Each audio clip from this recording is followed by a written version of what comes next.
Congress party అధికారంలోకి వచ్చే ముందు 100 రోజుల్లో 6 గ్యారంటీలు అమలు చేస్తామని చెప్పారు.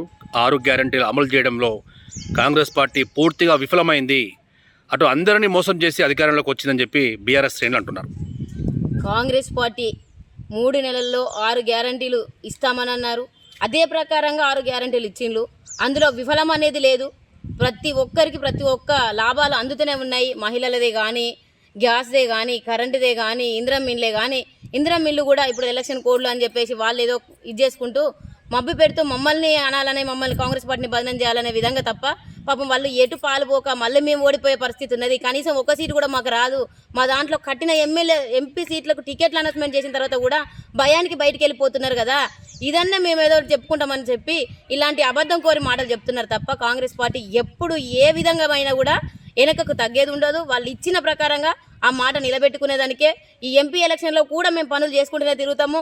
పనులు చేయించింది కూడా చూపించుకుంటూనే తిరుగుతాం జనాలలో తప్ప మభ్యపెట్టి ఏదో ప్రజల్ని మోసం చేయాల్సిన పార్టీ కాదు కాంగ్రెస్ పార్టీ. ప్రజల్లో ఉండే పార్టీ, ప్రజానాయకులు మా నాయకులు. అనుభవం లేని ముఖ్యమంత్రి అధికారంలోకి రావడంతో కరువు వచ్చింది. పాలన అనేది ఎలా చేయాలనో అనుభవ రాహిత్యం ఉంది కాబట్టి ప్రజలు ఇప్పుడు ఇంత ఇబ్బంది పడుతున్నారని చెప్పి కేసీఆర్ అంటున్నారు. అనుభవం లేనిది కేసీఆర్ గారి కొడుకు కేటీఆర్ గారికి. ఎందుకంటే షోకాజ్ లాగా వచ్చిండు, అమెరికా నుంచి వచ్చి ఫ్లైట్ దిగి రాజకీయం చేసిండు కాబట్టి ఈరోజు అనుభవం లేకుండా మాట్లాడుతున్నాడు. లాస్ట్కు గద్దె దిగే పొజిషన్కి వచ్చింది. అనుభవం లేని రేవంత్ రెడ్డి గారికి కాదు, ఆయనకు ప్రజల్లో ఉన్నాడు. ఒక కాపు బిడ్డలాగా బతికి కష్టం తెలుసు. ప్రజల్లో ఏముంది, ఏం లేదు, ఎలా జరగాలి, ఏం చేయాలనే దానిపైన కొట్లాడుకుంటూ వచ్చి తను ఏదో సీటు కోసం రాలేదు. ప్రజల్లో మేము ఉండాలి, ప్రజల కోసం మేము కొట్లాడాలనే దానిపైన వచ్చిండు. ఆయన అనుభవంతో వచ్చిండు. అనుభవం లేని తన కొడుక్కి అనేది గుర్తు చేసుకోవాలని మరోసారి చెప్తున్నాం కేసీఆర్ గారికి. బీఆర్ఎస్ ప్రభుత్వ హయాంలో కరెంటు కష్టాలు కానీ, నీటి కష్టాలు కానీ 10 సంవత్సరాల కాలం పాటు ఎవరికీ రాలేదు.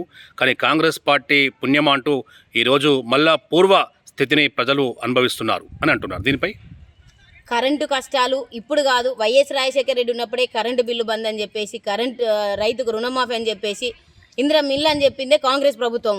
దాన్ని వాడుకొని వీళ్ళు గద్దెలెక్కి ఇలా నోర్లు పెట్టుకొని ఏదో మాట్లాడడం అది కాదు కదా. దానికి రైతు ఎప్పుడు కూడా నష్టపోడు. కాంగ్రెస్ ప్రభుత్వం ఉన్నంత వరకే రైతులు మంచి ఇదిగుంటారు.